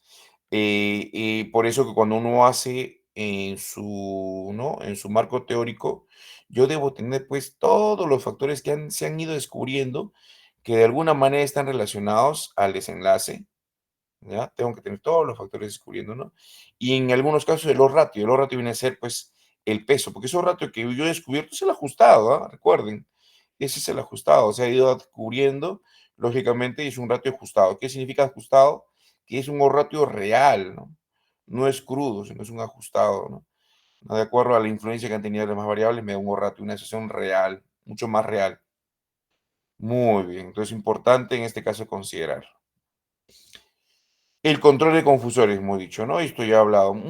Así como existe, por ejemplo, en los estudios ecológicos que hemos dicho, la estandarización, en los estudios de casos y controles se utiliza mucho el pareamiento, el parear, ¿sí?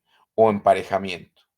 Entonces ya hemos visto incluso en la parte estadística, ¿no? En la clase anterior, cómo es el pareamiento. Lógicamente esto me ayuda, la cantidad de casos y controles va a ser menor, pero lógicamente tengo que emparejarlos. Y muchas veces este emparejamiento se da por edad, por sexo, por los factores de confusión que yo creo que son los más importantes. Aquellos que se han determinado que tienen mayor influencia, ya sea en esa exposición o ya sea en ese desenlace, ¿no? Entonces, esos factores yo puedo emparejarlos. ¿Y qué tiene que emparejarlos? El que yo tome, pues, por ejemplo, ¿no? Si yo voy a tomar pareamiento en base a la edad, que tome, ¿no? En este caso, un caso y un control de la misma edad. ¿Se dan cuenta? Un caso y un control de la misma edad. O ambos, ¿no? Si yo tuviera, por ejemplo, en el caso de los casos, ambos, ¿no? Un caso expuesto y un caso no expuesto de la misma edad, ¿no? Igualmente puede ser con el sexo, ¿no? Entonces, así yo voy tomando emparejados y de esa manera armo mi tabla de 4x4, ¿no? De 2x2 que diga, ¿no? Mi tabla de 2x2, donde van a estar los casos arriba y los controles al costado, ¿no? De esa manera yo armo mi tabla de 2x2 y de esa manera voy a poder tener mi distribución y las estadísticas y todo lo que voy a poder hacer en casos apareados. Recuerden que en emparejamiento las estadísticas varían, ¿ah? ¿Sí? Varían y varían muy bien. Y igualmente para determinar, en este caso, la significancia, Magnimar, ¿no? ¿Se acuerdan? En caso de emparejamiento varía. Muy bien, tomar en cuenta ello. Igualmente, ¿no? El hecho de hacer regresión logística multivariable también, ¿no? Es importante. ¿Por qué? Porque esto me permite, otro tema, ¿no? También la estratificación. Bueno, la estratificación ya no se usa mucho, ¿no? La estratificación, porque ahora la regresión logística multivariable es mucho mejor, ¿no? Me da un ratio ajustado y de esa manera yo puedo determinar, ¿no? En la ecuación final que me hace, qué vales son las variables que realmente influyen, ya sea en el desenlace o ya sea si los tomo en ecuación, no directamente en el desenlace, sino en otras variables, ¿sí? Es importante considerar, en este caso, las variables que están dentro de la ecuación y si van a influir en el desenlace o en otras variables. Ahorita vamos a ver un ejemplo de ello. Ok. Confusión residual. También existe lo que es la confusión residual. ¿Qué significa confusión residual? Que yo, por ejemplo, no tomé todas las variables, pero las variables que tomé están influenciadas por otras que no las he tomado. No, lo clásico es, por ejemplo, y próximo intervienen, por ejemplo, cuando yo hablo de nivel socioeconómico, ¿no? Es muy típico que yo considere su nivel socioeconómico como puente o interviniente de factores ambientales o estilos de vida, ¿no? Entonces uno lo toma como que fuesen pues, factores ambientales, estilo de vida, y no en vez de ellos, ¿no? Y muchas veces no considero, pues yo, estos factores ambientales o estilos de vida, sino considero el nivel socioeconómico, ¿no? Y muchas veces, pues, no es así, ¿no? Entonces, están influenciados por esos estilos de vida, ¿no? Entonces, muchas veces no lo puse yo, pero tengo que considerar que hay otros factores considerados como confusores residuales, ¿no? Que están dentro de esta variable que yo estoy considerando en mi estudio, que es socioeconómico, que pueden ser los estilos de vida no medidos, ¿no? Y que esos estilos de vida son los que realmente son los que están sesgando, ¿sí? Es el factor de riesgo confusional residual que está sesgado, no directamente el nivel socioeconómico, sino los estilos de vida. Entonces hay factores de confusión residual que no los coloco directamente en mi trabajo, pero que pueden influir en algunas variables que sí las he colocado, ¿no? Entonces, es importante tomar en consideración. ¿Sí? Muy bien. ¿Qué más? A ver, errores típicos en la discusión. Uno, solamente dedicarme, yo les digo, ¿no? A hablar de la comparación con otros trabajos, es típico en la discusión de casos y controles, y no discutir los sesgos ni confusores, ¿ah? Es importante tomar en cuenta los sesgos y confusores, las limitantes que tiene el trabajo. ¿Ya? Cuando mi trabajo toma en cuenta estos sesgos y confusores, le dan mayor validez al trabajo, aunque no lo crean, ¿no? Como un trabajo serio, ¿ya? Entonces, si yo determiné que mi trabajo tuvo algunos sesgos, algunos confusores, los más comunes que ocurren, esto le va a dar mayor relevancia a mi trabajo, ¿sí? Entonces, esto ayuda, ¿no? A que las personas cuando leen, ¿no? Sepan realmente de que hay algunos sesgos que no se pueden muchas veces eliminar, son propios incluso de la metodología que se están dando. Por ejemplo, cuando hablamos de la memoria, por ejemplo, ¿no? Se puede dar ese sesgo, pero debo nombrarlo, debo ponerlo en discusión. ¿Que se puede dar? ¿Dentro de mi trabajo se pudo dar? Sí, debo nombrarlo, ¿ok? También problema que se da en estos trabajos es cuando se sobreinterpretan las asociaciones que se han conseguido, ¿no?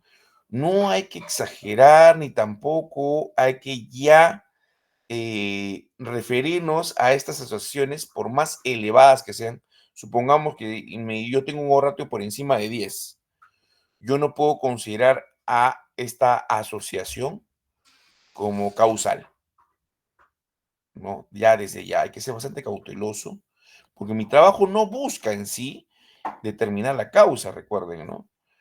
Vamos a ver al final, ¿no? En este caso, los criterios de Bradford Hill, ¿no? Bradford Hill, que son los criterios, no hay criterios que son considerados para que se dé, en este caso, causalidad, ¿no? En epidemiología. Los famosos criterios de Bradford Hill son los criterios que deben, en este caso, ceñirnos si nosotros queremos determinar causalidad, ¿no? Entonces es importante. Yo solamente estoy viendo asociación, por más, lógicamente, una asociación fuerte es importante como criterio, ¿no? De Bradford Hill para determinar causalidad, pero no significa que haya causalidad, ¿sí? Eso hay que tenerlo claro. Muy bien. Entonces, no contextualizar los resultados. ¿Ya? Entonces, recuerden que todo resultado que yo obtenga, ¿no? Tiene que tener una evidencia y tiene que contextualizarse. ¿Qué dice contextualizarse? Compararlo, ¿ya? Y debo compararlo con un nivel de evidencia, que puede ser un estudio similar de repente en el cual también se encontró lo mismo, o estudios de mayor nivel, de repente un trabajo de corte, donde también se halló ello, ¿no? O incluso un metaanálisis, si se ha hecho un estudio mucho más importante, también debo colocarlo, ¿no? Debo integrar esta información, ¿no? Si que realmente se corroboró. Entonces es importante considerarlo, ¿no?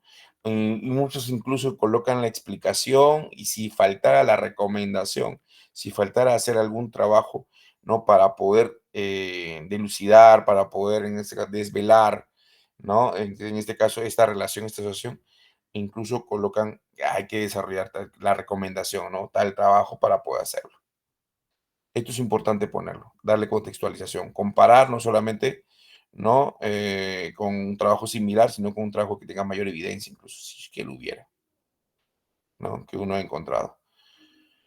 Mala comunicación de las limitaciones. Entonces, muchas veces, pues, no existe una comunicación clara de cuáles son las limitaciones del estudio, ¿no? Recuerden, un estudio de caso y control es un estudio observacional, no es un estudio que termine, en este caso, no es un estudio cuasi experimental o experimental que determine en sí causas, no busca determinar causas. Es un estudio observacional, por más que sea analítico, por más que yo use, ¿no? La correlación, en este caso, use diferentes estadísticos que me permitan determinar el grado de asociación, no es un estudio que busca determinar causas, ¿sí? Es muy importante tomarlo en cuenta. También importante ver los sesgos posibles relacionados a la metodología de este tipo de trabajos que nosotros desarrollamos. Entonces, si es que por X motivo salta a la luz, ¿no? Un sesgo más que otro, debo en este caso considerarlo, ¿sí? Y si es posible medirlo, lo mido también, ¿no? El sesgo. Si es posible medirlo, ¿no? De repente, por ejemplo, dentro de mi cuestionario, alguna pregunta que lógicamente es posible que esté relacionada a un sesgo de memoria, por ejemplo, ¿no? ¿No? Entonces puedo medirlo, ¿no? Puedo decir, esta pregunta, a ver en cuántos, en este caso he encontrado de repente, ¿no? En porcentaje he encontrado de que en este caso esta pregunta, pues no hay otra forma de preguntarla, ¿no? Entonces, este es un sesgo posible, una limitación posible en mi trabajo, ¿no? Ya que este resultado no es posible validarlo, pues, ¿no? Tengo que confiar en lo que me dicen, ¿se dan cuenta? Entonces es importante considerarlo, ¿sí? Tengo que confiar en lo que me dicen los entrevistados. Es importante considerarlo también. Y incluso pueden considerar, ¿no? Que aquellos que han tenido problemas de repente en recordar y todo lo demás, ¿no? Así que dentro de su estudio, ¿no? Dentro de su hoja, colocan observaciones y se refieren específicamente a su protocolo a ver aquellos que han tenido dificultad para recordar exactamente cuando no, yo puedo colocar, ¿no? Ahí, ¿no? Como importante, y eso resaltarlo también en el trabajo, ¿no? Que algunos de los que se les consultó tuvieron problemas para recordar, ¿no? Exactamente la fecha, no sé. Eso realza más el trabajo que uno está desarrollando. Diseño retrospectivo también, unas limitaciones que hay que recordar, ¿no? Es un diseño en el cual, pues, estamos buscando la exposición en el pasado, ¿no? O sea, la exposición es en sí, si la voy a buscar en el pasado, estamos viendo de que puede haber un tiempo, una limitación, mínese de esta parte, esta secuencia temporal. ¿No? Entonces, ¿y qué pasa con el famoso sesgo de recuerdo que ya lo hemos mencionado varias veces? Que viene a ser una limitación que le va a quitar validez interna al trabajo, ¿no? ¿Qué significa validez interna? Que los resultados a los que yo llegue dentro de mi trabajo, dentro de la muestra que yo tengo, quizás no sean muy válidos, quizás no sean los más adecuados debido a este sesgo que se da. Y lógicamente, si no hay validez interna, yo no voy a poder generalizar, no va a haber validez externa estos resultados, ¿no?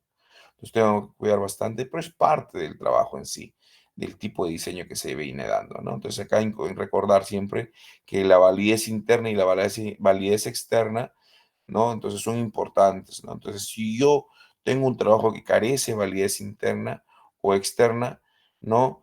En cierta manera debo mencionarlo, ¿no? Por ejemplo, en el tipo de la forma como yo seleccioné ¿no? A los casos y controles. No sé, por X motivo en esta selección, en ese tipo de selección, no fue aleatoria, no hubo una aleatorización, ¿no? En la selección de la muestra, ¿no? De repente los casos o los controles. Entonces, es un tipo de también sesgo en el cual le va a quitar validez externa a mi trabajo. Yo no voy a poder, en este caso, en generalizar los resultados de mi trabajo. De igual manera, ¿no? Tratar de que siempre cuando yo generalice, que si ya terminé mi trabajo muy bien, tengo los resultados y quiero generalizar en la población a la cual yo me refiero, que sea dentro del contexto. Si yo me refiero a un contexto geográfico, solamente el contexto geográfico de mi población. No puedo abarcar más de eso. Si yo me refiero a un contexto socioeconómico, solamente el contexto socioeconómico. Igualmente, si me refiero al sistema de salud, solamente en referencia a lo que es salud. No puedo llegar a hacer generación en todos los ámbitos. ¿Sí? Muy importante tomarlo en cuenta. Y esto se da más que todo, por ejemplo, cuando yo hago el trabajo dentro de lo que es mi población, abarco solamente hospital. Yo no puedo generalizar el resultado cuando yo hago un trabajo de hospital a toda la población general, solamente a los, ¿no? A los que yo he controlado que son pacientes hospitalizados, ¿no? Ya tengan, no sean casos, de repente son controles hospitalizados. y hay que considerarlo, ¿no? Y es el problema, ¿no? No hay consistencia externa, o sea, yo no puedo generarse un caso, un estudio, cuando yo hago el estudio dentro de un hospital, ¿no? Ese es el problema, ¿no? Le quitamos validez externa cuando uno hace un estudio dentro de un hospital. Muy bien. Y hay errores de medida, ¿no? En este caso, puede haber situaciones en las que pues, no se haya logrado hacer una medición adecuada, ¿no? Ok, muy bien. Entonces, en este caso, recordar, en este caso, de cuando la asociación, el ratio, sea menor, mínimo, no llegue a 4, sea menor de 4, 3, 2, y tener mucho cuidado con ¿no? El resultado que yo voy a decir, ¿no? O sea, a siempre recomendar hacer estudios, ¿no? Nuevos estudios. A ver, un minutito, por favor.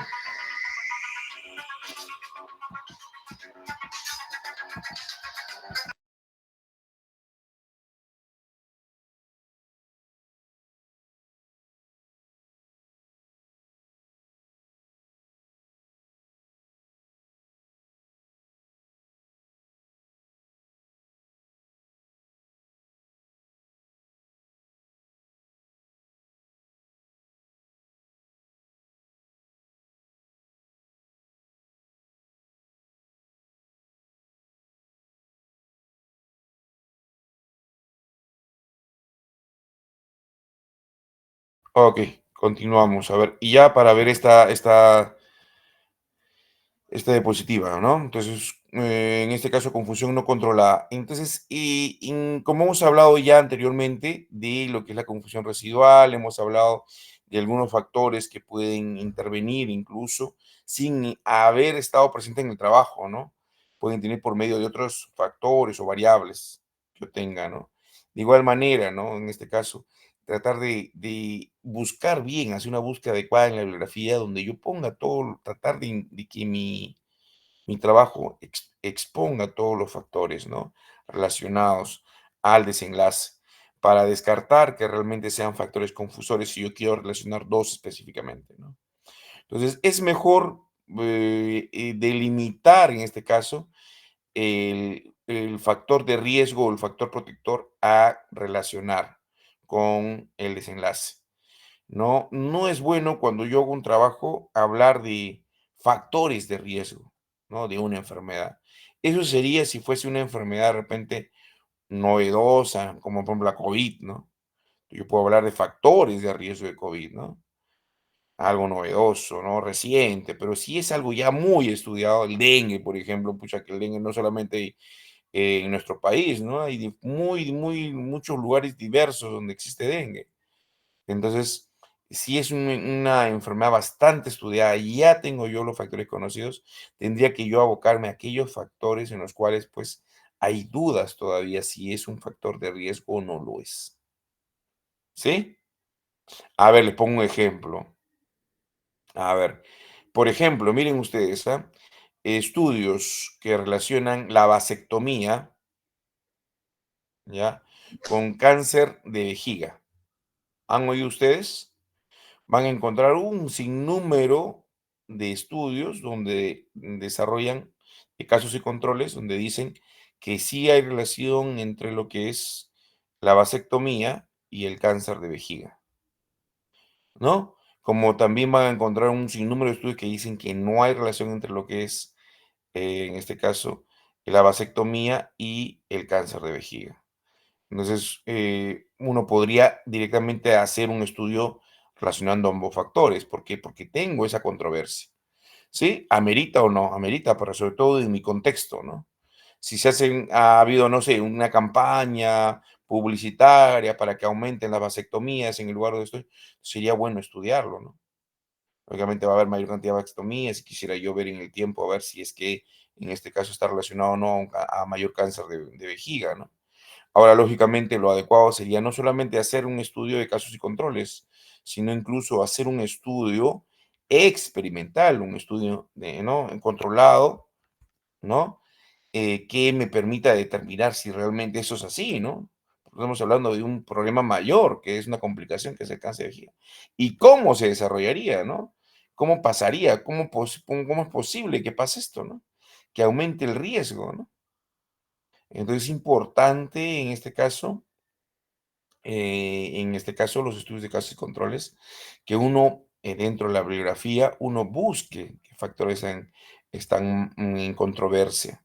Sobre todo cuando ya es una enfermedad que ya ha sido estudiada ya muchas veces. Hay varios trabajos, ¿no? No abarcar todos los factores, sino uno de ellos que sea controversial con alguna, ¿no? Alguna enfermedad, ¿no?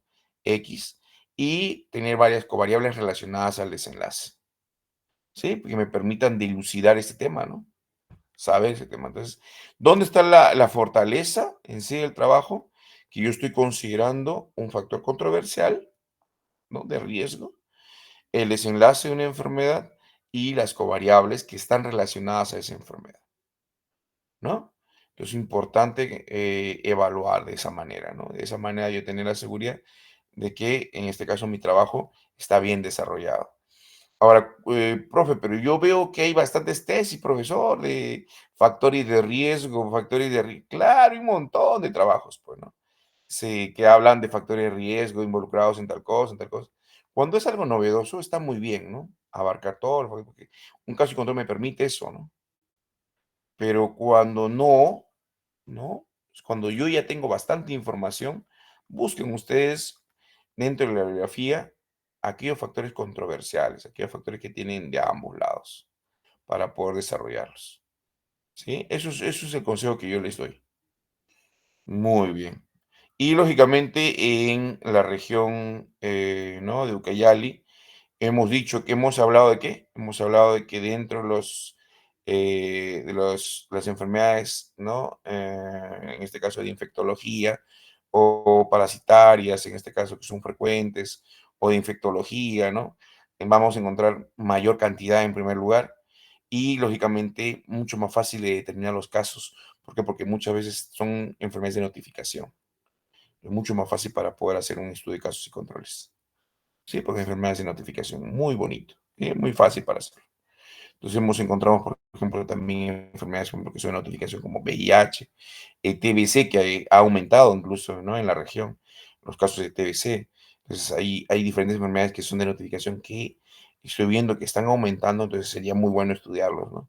Son un problema. Recuerden, ¿ah? Cuando uno quiere determinar un problema para tesis, ¿no? No para lo que es artículos, para tesis, recuerden que este problema tiene que tener mínimo algunos criterios, ¿no? Uno está dentro de la línea de investigación de la universidad, pero el criterio más importante, ¿no?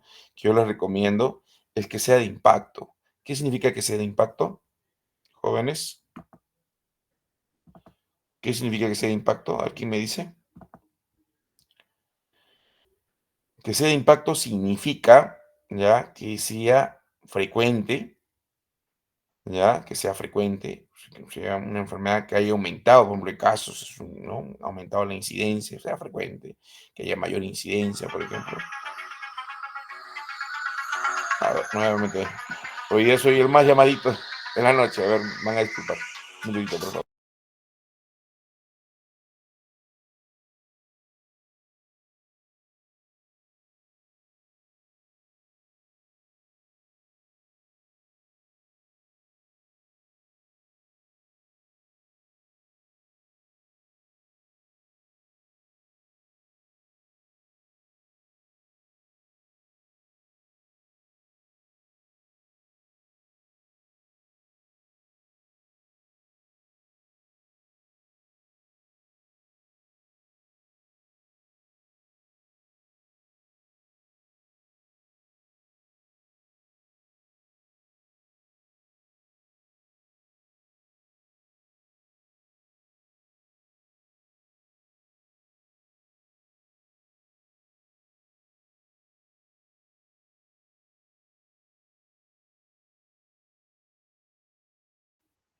Muy bien, jóvenes, van a disculpar. Soy el más llamadito, creo, de la noche.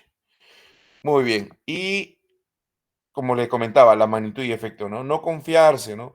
Profe, pero el riesgo relativo, el odds ratio de 2 o 3 o menor de 2 o 3, hay que tener bastante cuidado. Cuando el odds ratio es mínimo, ¿no? 1.20 y tantos y todo lo demás, hay que tener bastante cuidado, ¿no? Recuerden que en este caso no estamos hablando de un ratio elevado, ¿no?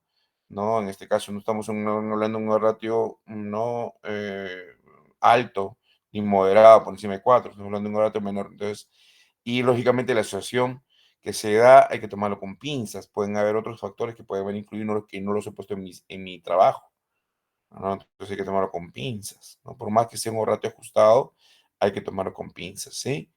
Entonces, siempre recordar que hacer un estudio de casos y controles no es hacer un estudio que busque causas, ¿ya? Un punto importante es la plausibilidad causal, que está dentro de los criterios de Bradford Hill, que ahorita lo vamos a ver brevemente. Ya, y esta plausibilidad causal, ¿qué significa? De que lógicamente tengo que tener yo, ¿no? En este caso, para yo hablar de causalidad, que lo mismo se vea reflejado de repente en un en estudio en animales, en un estudio biológico, no sé, un estudio que sea mucho más detallado, ¿no? Entonces, eso se debe dar, ¿no? Y si no lo hay, yo no podría considerarlo como causa, ¿sí? Entonces, son 9 los criterios que hay que considerar. ¿Y cuáles son estos 9 criterios que hay que considerar de Bradford Hill? Uno, la fuerza, aunque hemos hablado ya bastante, los ratios, el riesgo relativo, eso, la fuerza, la asociación. Otro, la consistencia, ¿ya? Entonces, la consistencia significa que hay varios estudios que hayan llegado a lo mismo que yo estoy llegando. Si supongamos hay un montón de estudios donde yo relacioné, a ver, supongamos, a ver, hablando del tema que yo les mencioné anteriormente, lo que es la vasectomía con cáncer de vejiga, ¿no? Y yo hago más estudios y sigo haciendo estudios y todos me salen que sí hay relación. Entonces yo hablaré que es un estudio consistente. Miren, mi estudio también refleja lo mismo, es consistente, todos están reflejando lo mismo. O sea, a pesar de que son diferentes poblaciones, todos reflejan lo mismo. Entonces, amerita de repente hacer un estudio experimental, ¿no? Sobre el tema, por qué motivo puede pasando eso, ¿no? Entonces, es importante la consistencia. La especificidad, ¿no? Cuando en este caso yo veo de que en este caso el factor más importante, ¿no? Por ejemplo, ¿no? En este caso, pues una bacteria o algo, realmente es el factor que más peso tiene dentro de todos los factores, ¿no? Para causar este problema. Entonces es específico. Así, por ejemplo, se determinó de que el Helicobacter pylori estaba relacionada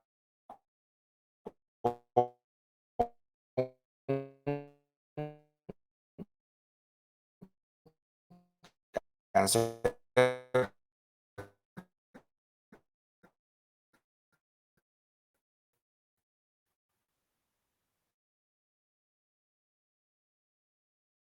en este caso, entonces, así, papiloma de camino, ¿no? Entonces, así se han detectado varias según los criterios de Bradford Hill, ¿no?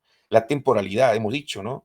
En este caso, yo debo tener claro de que los factores de riesgo o los factores causales van a tener que preceder a el desenlace, ¿sí? Aquel factor que sea causal tiene que preceder. Yo tengo que estar seguro realmente que mi trabajo pueda verificar esto, que preceda al desenlace. De repente no es así, no lo puedo verificar, entonces no, pues no estará dentro de los criterios de Bradford Hill, ¿no? El gradiente biológico, dosis-respuesta, ¿no?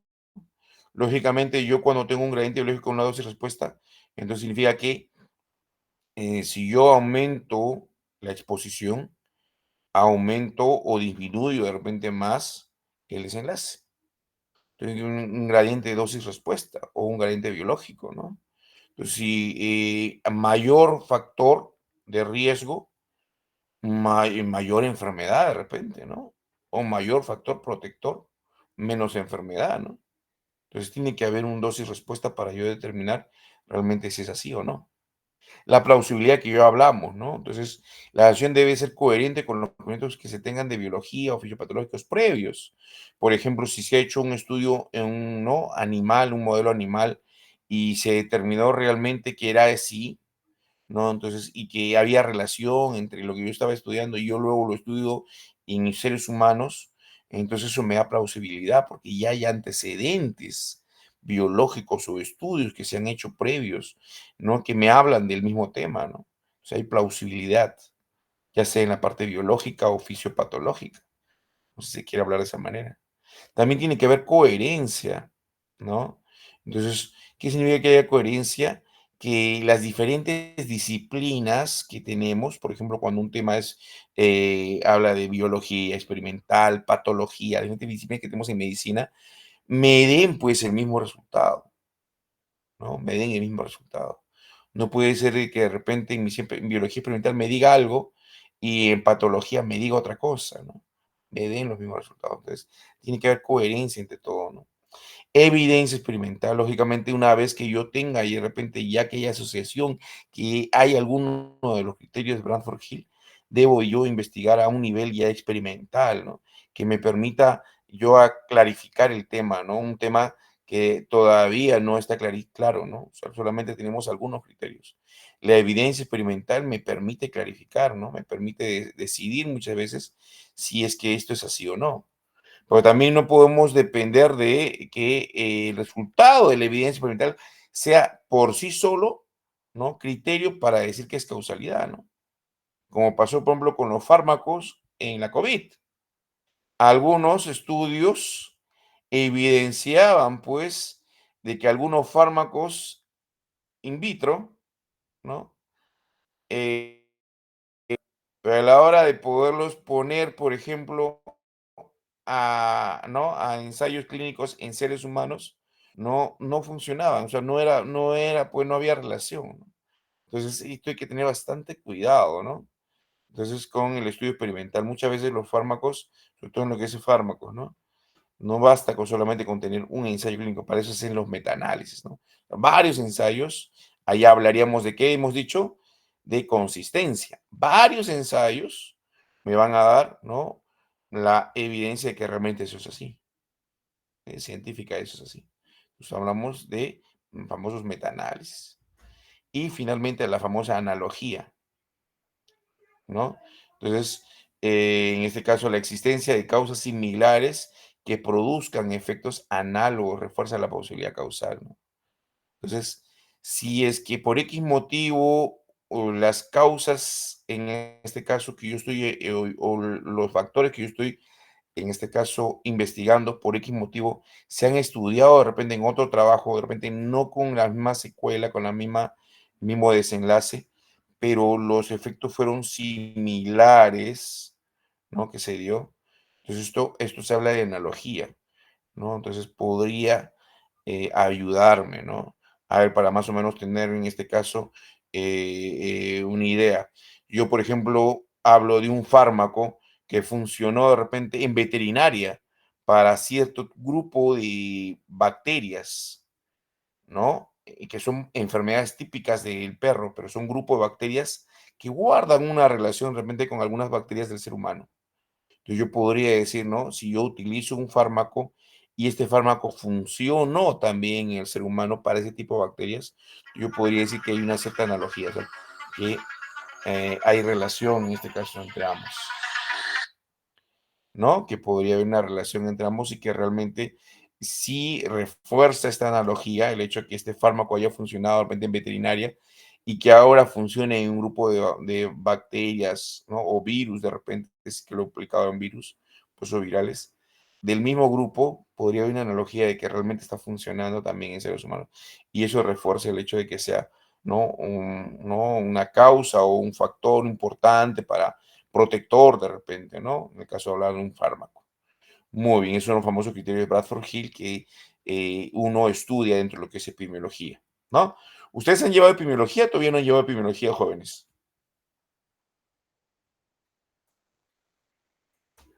A Sí, ver, llevamos, doctor. han llevado epidemiología, excelente. Entonces, ya han visto todo lo que les he comentado, entonces. Muy bien, entonces, esto es lo que yo quería hoy día exponerles, jóvenes. Voy a dejar de presentar. El día jueves, a ver, el día jueves, jóvenes, yo quisiera breve exposición de cada uno de ustedes, de repente, si es posible, ¿no? Voy a abarcar un tema corto, cortísimo, que ya lo conocen ustedes, que es la exposición del artículo en sí, ¿no? ¿no? Los criterios que tiene el artículo, un artículo de casos y controles, una breve, ¿no?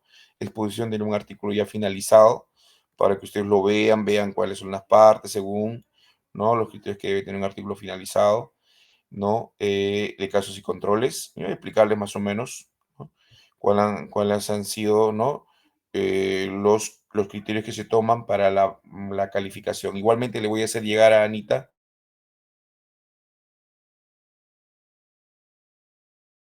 Eso lo vamos a hacer el día jueves. Como hace una clase corta, ¿ya? Voy a tratar de hoy día terminar la rúbrica, Anita, para que en este caso puedan tener ya su rúbrica para la próxima semana. Como es una clase corta el día jueves, en este caso, ¿no? Van a poder de repente por grupo exponerme brevemente, ¿no? Ya en lo avanzado en sus trabajos y hacerme algunas preguntas. Si en caso hubiera dudas, Anita, me dices para el día sábado, de repente resolver, ¿no? Nos damos un tiempo el día sábado, resolver las dudas, ya que la próxima clase tienen que presentar, en este caso, su trabajo. Dime.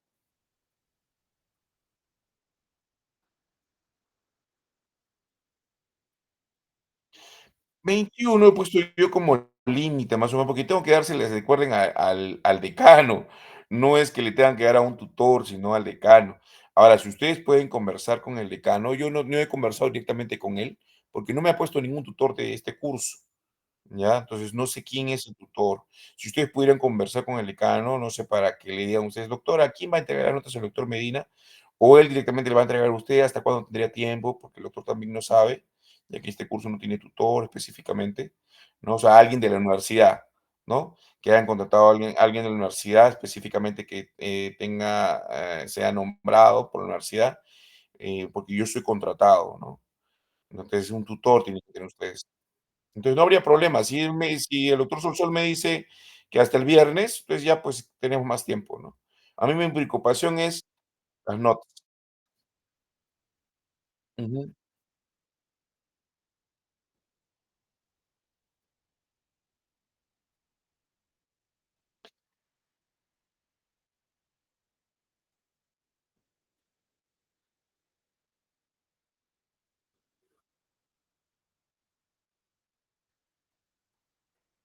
Ya, quieren para que se les evalúe ya. Por eso le digo, depende mucho, a ver si Anita, si puedes.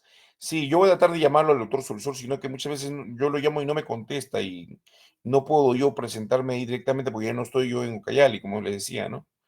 Entonces sería, bueno ver si por ahí lo puedes encontrar tú, que me diga eso. Sí, les debo solamente una sola clase, nada más les debo, que es la del día jueves. Yo quisiera terminar el día jueves la clase, y ya con ello, ya, no finiquitar el tema, como le digo, yo cumplo con el sílabus, para poder, en este caso, ya hablar directamente de la exposición.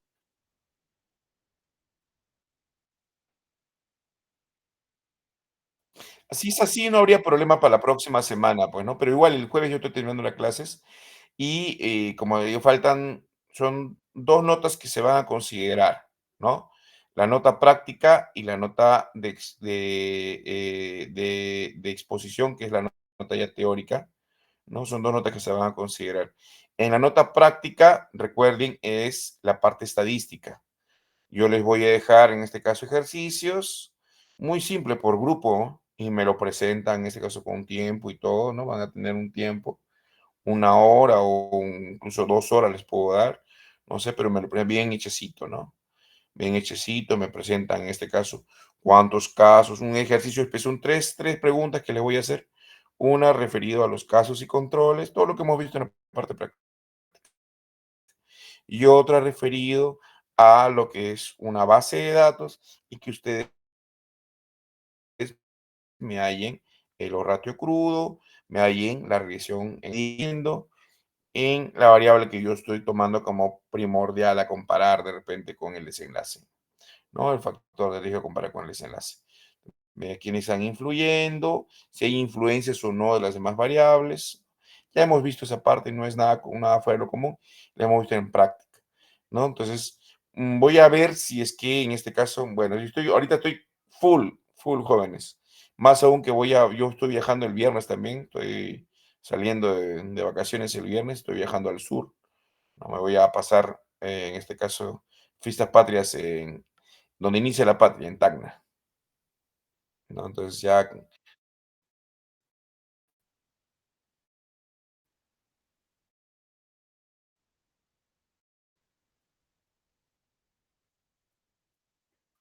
ver,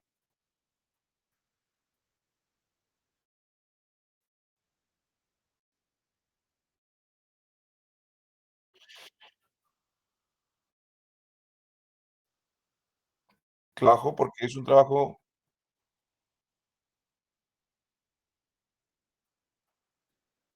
ya, ya si es que ustedes desean, lo pueden hacer ya para que ya se liberen también, ¿no? No es cuestión fuera de otro mundo. Aparte, ya saben que yo no, mi intención no es jalarlos, ¿no? Pero lógicamente evalúo, voy a estar detrás de su evaluación. Me van a dar tiempo también para evaluarlos adecuadamente, ¿no? No hay ningún problema. Entonces, el día jueves terminaríamos, en este caso, una clase, no pequeña. Recibo todas sus dudas.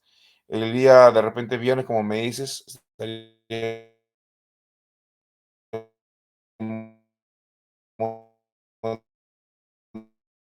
dando la para sábado, darían ustedes la parte expositiva, ¿no? De un trabajo en grupal que están haciendo, ¿no? Incluso algunos me han que lo que no va. El día jueves, si desean, me pueden preguntar también, ¿no? Unos 10 minutos por grupo para poder resolver las dudas que tengan, ¿no? Para el día sábado puedan ya presentar su artículo.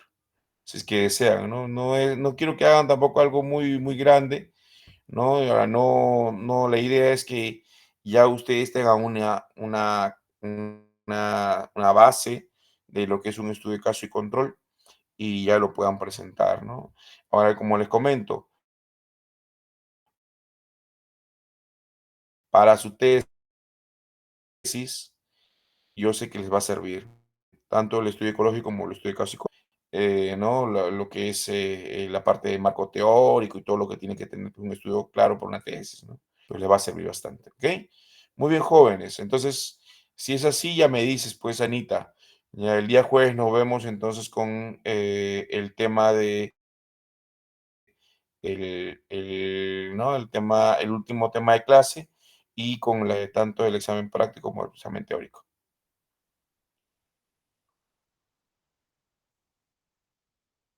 Quedamos así entonces, ¿ok? Muy bien, nos quedamos acá entonces, jóvenes, conmigo hasta acá. Ya el día jueves, entonces la última clase. Cuídense bastante.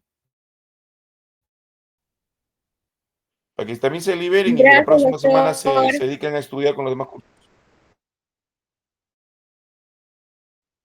Bastante, ¿ok? Hasta luego. Hasta luego.